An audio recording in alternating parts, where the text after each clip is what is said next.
Olá, pessoal, tudo bem com vocês? O meu nome é Alex Basso, eu sou doutor em Engenharia Química e hoje eu vou apresentar essa palestra que se chama Fotocatálise, Princípios e Aplicações. Então, eu vou apresentar um overview sobre a técnica, sobre essas reações de fotocatálise e também as suas principais aplicações. Bom, aqui está o meu canal no YouTube, a minha página no Instagram. Se puder, me siga e inscreva-se no meu canal. Bom, vamos lá. Então, inicialmente aqui, para mostrar como está dividida essa apresentação, eu vou falar sobre os principais princípios teóricos da fotocatálise, os seus parâmetros operacionais, as configurações de reatores e as principais aplicações. Bom, vamos lá. Primeiramente, vocês têm que entender qual que é o mecanismo base das reações de fotocatálise.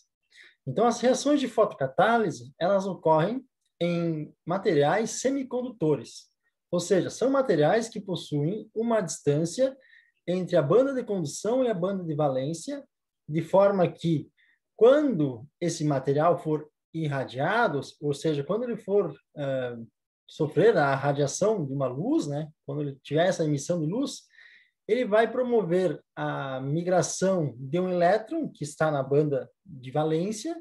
Esse elétron vai ser conduzido para a banda de condução.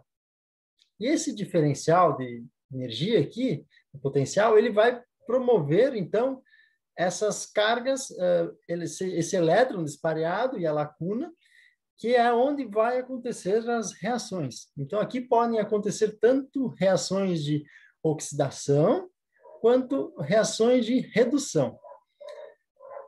Ok? Então, aqui, só para exemplificar, um dos principais materiais utilizados nessa técnica é o dióxido de titânio. Bom, com relação aos parâmetros, então, um dos principais é relacionado à energia. Aqui tem uma tabela que mostra os diferentes valores de band gap. Então, band gap, voltando aqui, é essa a distância aqui. Então, seria essa energia que é necessária para poder fazer a migração do elétron da banda de valência para a condução. Então, essa banda aqui, essa energia necessária, então é chamada de energia de band gap. Aqui ela está apresentada em electron volts. Então, vocês podem observar que, dependendo do tipo de fotocatalisador, a energia de band gap ela vai variar bastante, dependendo do tipo do material. Então, variando ali desde 1.1 até 3.7 ou mais nesses semicondutores aqui apresentados. Para descobrir qual é a energia de band gap, podemos então relacionar, utilizando essa relação de Planck, onde ela correlaciona a energia com a constante de Planck e a velocidade da luz. Assim, você pode saber qual que é o comprimento de onda, ou então descobrir qual que é a energia de band gap, relacionado a esse comprimento de onda. Aqui tem um espectro de onda, né, de diferentes comprimentos de onda. Então, vocês podem observar que, conforme aumenta a frequência, diminui o comprimento de onda, mas a energia associada a essa faixa de luz, né, essa faixa de comprimento de onda, ela é maior para comprimento de ondas menores, né? Então, aqui temos, por exemplo, comprimento da frequência de rádio, micro-ondas, infravermelho, ultravioleta, raio-x, gama, etc. Né? Sempre aumentando a energia aqui em direção à esquerda, aqui, né? Ok? Com relação a outros parâmetros, um dos principais também é com relação à quantidade de fotocatalisador utilizado nas reações. Então, vocês, inicialmente aqui, até um ponto X aqui, a taxa da reação, ou seja, a velocidade da reação, ela vai aumentar linearmente por ter, então, essa adição de fotocatalisador na reação, e depois ela vai chegar aqui a um valor que vai atingir um valor máximo e depois ter um platô, né? Esse platô aqui ele se dá principalmente pela saturação do número de sítios disponíveis e também pela alguma possível interferência em função de inibição da passagem de luz nessa reação, né? Aqui sempre lembrando que seria para um sistema tanto de líquido ou gasoso, né? E o comportamento ele é bem similar, né? Ele vai aumentar a taxa de reação aqui, a velocidade da reação, e depois ela vai atingir um platô e vai ser constante. Então, aqui também pode ser observado que tem uma quantidade ótima desse fotocatalisador. Também, como mostrei anteriormente, a velocidade da reação também, a eficiência do fotocatalisador, ela vai variar em função do comprimento de onda. Então, aqui, para comprimentos de onda abaixo do valor de energia de band gap do fotocatalisador, a taxa da reação, a velocidade da reação, ela vai ser maior aqui. Claro, vai atingir um valor limite aqui e depois vai ser menor em função da recombinação, né? Mas aqui, note que com o aumento do comprimento de onda, ela vai chegar no valor máximo e depois ela tende a cair bruscamente em função da perda, né, dessa capacidade de fazer a promoção do elétron da banda de valência para a condução. Então, digamos que você tem o dióxido de titânio, que tem um comprimento de onda que ele é ativo, né? Então, a partir de 365 nanômetros, por exemplo, aqui, em comprimento de ondas maiores, ele não consegue fazer a ativação a excitação do elétron e ele não promove a reação, né? Então, sempre deve se levar em conta nessas reações qual o tipo de lâmpada apropriada para cada tipo de material fotocatalisador. Ok?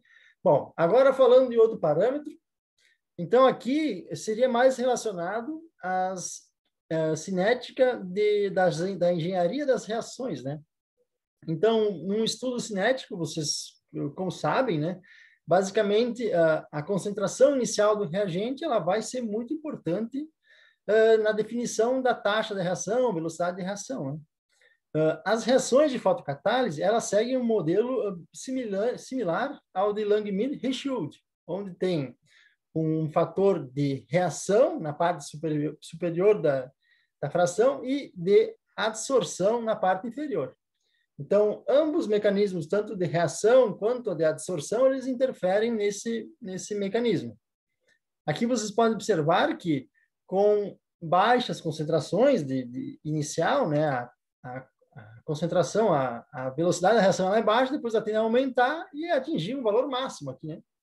Esse valor máximo, ele se dá justamente pela saturação dos sítios ativos pelo poluente, né? Então, vai ter uma quantidade X de moléculas de poluente aqui que vai saturar os sítios ativos de fotocatalisador. E, claro, a gente pode aumentar até o infinito que a taxa de reação ela vai se manter constante, pois só as moléculas que estão na superfície fotocataliticamente ativa é que vão reagir. Por isso, ela fica constante aqui. Ok? Com relação à temperatura, as reações de fotocatálise, elas pouco sofrem em função disso. Elas não dependem muito da temperatura, né? Vocês podem observar que reações de fotocatálise, elas ocorrem em temperatura ambiente. Assim, pode ter algum efeito somente relacionados à capacidade de absorção, dissorção de poluentes, por exemplo. Então, com relação à temperatura, não é dada muita importância em função dessa baixa variação em função da reação em si, né? Aqui, com relação ao fluxo de radiação, né, o número de fótons, a intensidade desses fótons, né, ele tende a aumentar linearmente até uma faixa de intensidade, né, até uma faixa de fluxo de radiação linearmente, e depois, em função da recombinação do elétron, né, por ter muita energia, né, acaba então que essa velocidade da reação ela vai aumentar também, mas na ordem de um meio, né? Então ela já vai ter esse incremento seguindo um modelo de raiz ao quadrado, né? Raiz quadrada, ok? Então aqui cabe notar que tem diversos parâmetros que devem ser levados em conta na hora de fazer um delineamento ou para fazer um estudo desse tipo de reação. seja para estudar um novo fotocatalisador ou então para estudar um novo reator. Então, são esses os principais parâmetros que devem ser levados em conta. Então, só para revisar aqui, massa de fotocatalisador, assim, aqui também eu posso falar da espessura do fotocatalisador, digamos que ele seja depositado em uma superfície, também o comprimento de onda, qual o tipo de luz que vai ser utilizado. Aqui, então, a concentração inicial do poluente, né? Qual as quantidades que você vai utilizar dos reagentes, né? A temperatura da operação e também qual a intensidade da lâmpada que você vai utilizar. Ok? Bom, agora, então, falando um pouco sobre a configuração dos reatores. Bom, a maioria deles, eles são projetados para maximizar o contato entre o poluente, né, a solução ali, que tem o poluente que você quer degradar, por exemplo, com a superfície do fotocatalisador e também com a luz. Então, a luz, ela tem que ser capaz de atingir a superfície onde tem o fotocatalisador e essa superfície tem que estar em contato com as moléculas de poluente ali, né? Para a reação de fato acontecer, porque a reação ela só acontece na superfície do semicondutor, do fotocatalisador, ok? Então, para isso, tem reatores de modelo anular com sistema de rotação, com uma, duas, ou três, ou quatro lâmpadas, ou então um arranjo capilar aqui com inúmeras lâmpadas e um sistema que vai maximizar, né, esse contato do fotocatalisador com a solução. Também, recentemente, é utilizado reatores do tipo microreatores, né, que são microdispositivos, que eles buscam maximizar, né, esse contato dos poluentes com a superfície do fotocatalisador. Então, no caso, para esses microreatores, a taxa, né, de troca de calor e também de massa, ela é super alta e por isso que tem uma boa eficiência nas reações, né? Além disso, pode ser utilizado também reator do tipo membrana e muitos outros. E, claro, que isso deve ser avaliado e levado em conta a questão de ser possível a incidência da luz na maioria da superfície, né? Esse tipo de reação, e também no caso dos microreatores aqui, eles podem ser aplicados tanto em fase líquida, aqui mostrando esse sistema microreacional, né?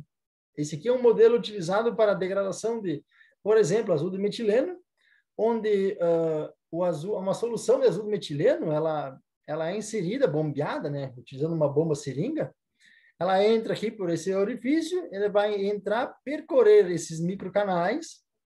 Dentro desses microcanais tem o fotocatalisador depositado e esse microreator ele fica em contato com a luz, né? Ele é ligado uma luz para ativar o fotocatalisador e a reação acontece nessa superfície. Então, quando a solução que tem o poluente passa por dentro desses microcanais, ela vai ser degradada, assim, digamos, o poluente vai ser degradado, né? E aqui na saída do reator, no outro lado, vai sair uma solução que, em função da reação, ela vai ter menos poluente, assim, ele vai estar degradado, digamos, né? E, claro, esse tipo de reação em fase líquida, usando azul de metileno, pode ser facilmente realizado em laboratório, utilizando um espectrômetro UV-Vis, né? Então, você pode medir facilmente, utilizando uma solução de azul de metileno e fazendo esses testes em laboratório. Também podem se aplicar esses tipos de microreatores para estudo de reações em fase gasosa. Então, aqui, mostrando para vocês, inclusive está no canal, se vocês quiserem ver esse vídeo, ele mostra os principais parâmetros de reação que são utilizados para reações em fase gasosa. Então, esse aqui é um sistema microreacional para degradação de poluentes em fase gasosa. Então, aqui basicamente tem um sistema que ele vai controlar o fluxo de entrada dos gases e também a umidade e a vazão. E aqui eu vou estar fazendo a degradação do poluente aqui, no microreator. Então, faz a coleta na entrada e saída e faz a análise utilizando um cromatógrafo gasoso. Ok? Bom, então, falando com relação à configuração dos microreatores, né? Dos reatores, no caso aqui, um dos que é mais utilizado, que é o sistema em forma de tubos ou então em forma de reator anular, onde tem-se um tubo e o fotocatalisador ele fica depositado na superfície interna do tubo, né? E aí o poluente, o gás, o líquido, ele vai passar por dentro do tubo, ok? A lâmpada fica de fora e o poluente passando por dentro, ok? Então, aqui só para mostrar um corte transversal desse tubo, para vocês verem como acontece o processo aqui dentro do tubo e quais são os parâmetros que interferem. Aqui, então, ligando, né, acionando uma lâmpada aqui em cima, então aqui representada a lâmpada, aqui em cima ela vai emitir os fótons, né, e eles vão, primeiramente, cruzar essa camada do vidro, né, então o vidro ele vai, digamos assim, absorver uma quantidade de energia, né, e uma porcentagem vai passar e vai atingir essa camada do fotocatalisador que está aqui. E em função da transmitância, uma pequena parte vai passar para o outro lado da camada do tubo, né? E aqui tem o gás passando, então, nesse caso aqui, os mecanismos de reação envolvidos são dois.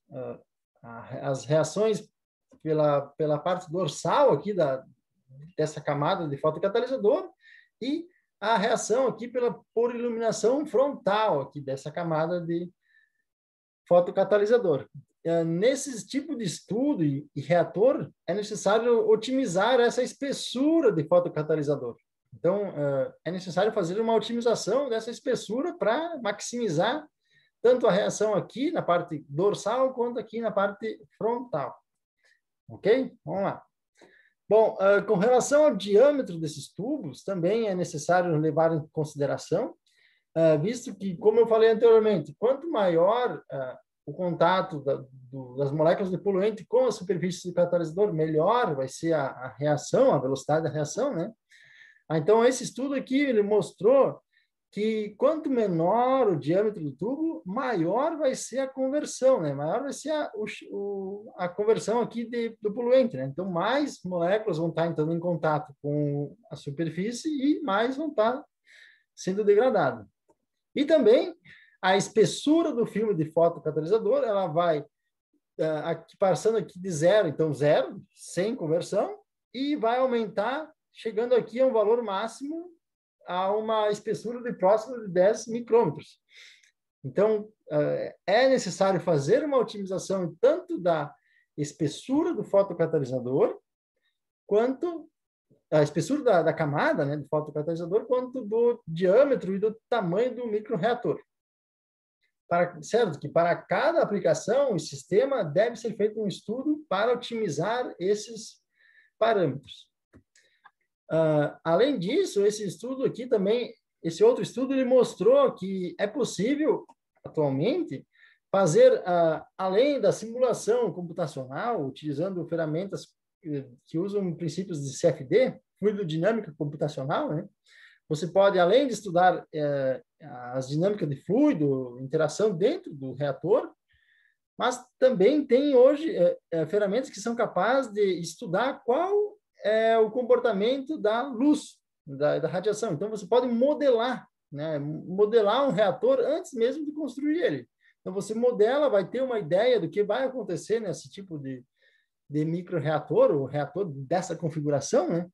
Então, aqui, por exemplo, nesse estudo, os autores, eles estudaram diferentes configurações de microreator, né? Então, aqui, por exemplo, foi testado 2, 4 e até mais lâmpadas de LED colocadas a diferentes distâncias e posições, né? Então, aqui você pode observar nessa figura abaixo qual que é o comportamento desses fótons, né? Então, para ter uma ideia de qual que vai ser a conversão, qual que vai ser a taxa de reação, enfim, em função do tipo de lâmpada e também da configuração, né? Então, isso só para mostrar que é possível modelar a reação também modelando, né, e simulando diferentes condições de iluminação. Bom, agora então eu vou falar um pouco sobre as aplicações. Eu falei muito também sobre a aplicação relacionada à degradação de poluentes.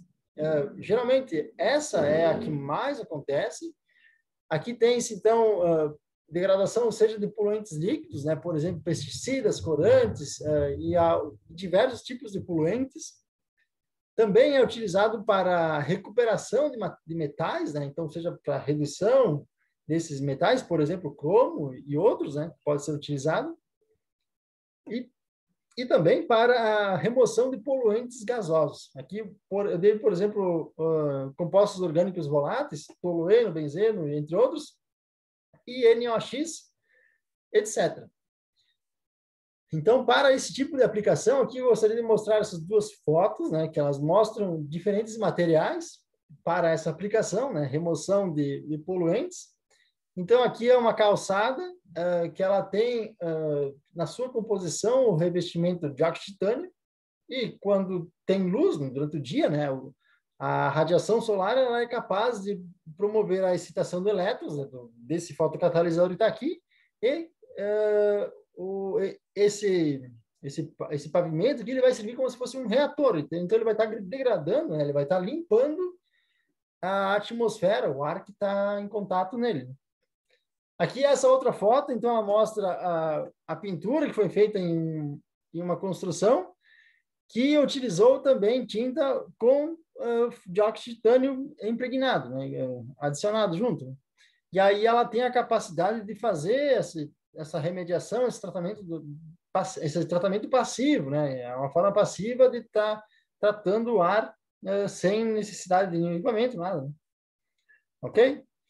Bom, outra aplicação bem curiosa e mais recente é a utilização da fotocatálise para a degradação do etileno. O etileno, como você sabe, ele é um hidrocarboneto simples, né? E ele é considerado um fito-hormônio. Esse fito-hormônio, ele promove a aceleração da maturação de frutas quando em contato com elas, né? E aí, assim, removendo esse etileno do ar, né, desse ambiente, é possível reduzir a taxa de maturação, né? Então, consequentemente, reduzindo perdas por excesso de maturação, entre outros efeitos, né? Então, aqui só vou mostrar uma figura dessas frutas com etileno, né? Então, mostrando aqui que amadureceu e sem o etileno que ela permaneceu praticamente idêntica.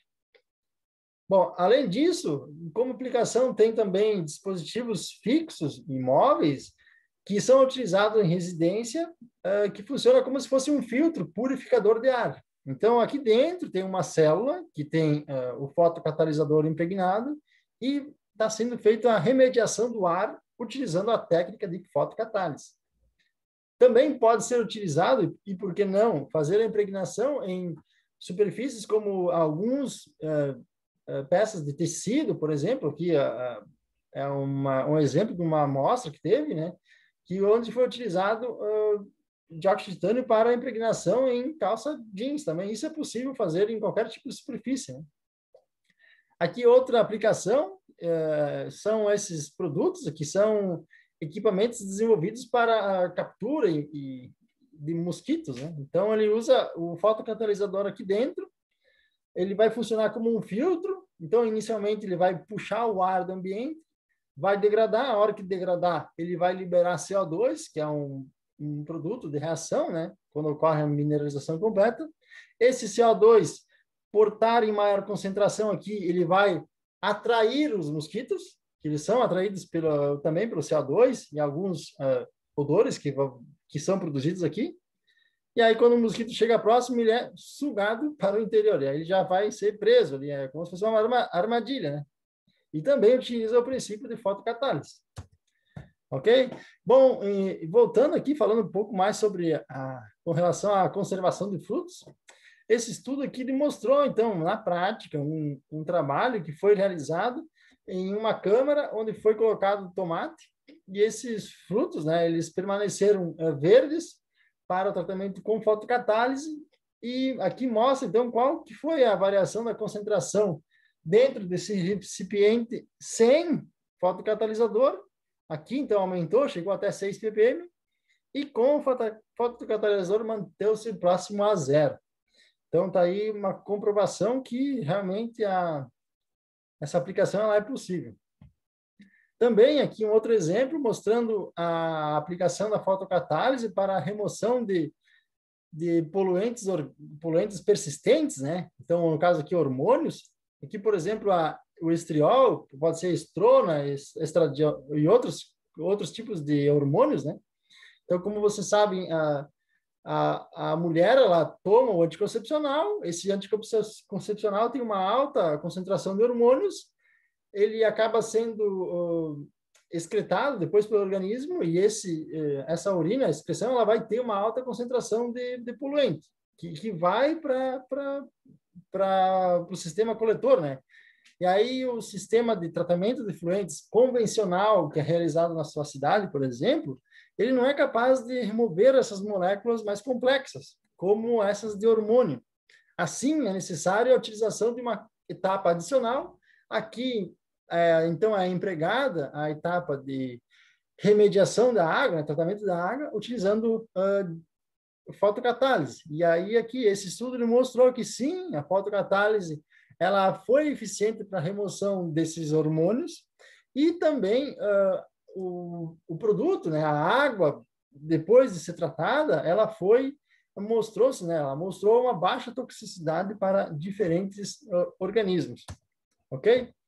Bom, outra aplicação mais ligada à área da química é para as sínteses, as reações de síntese.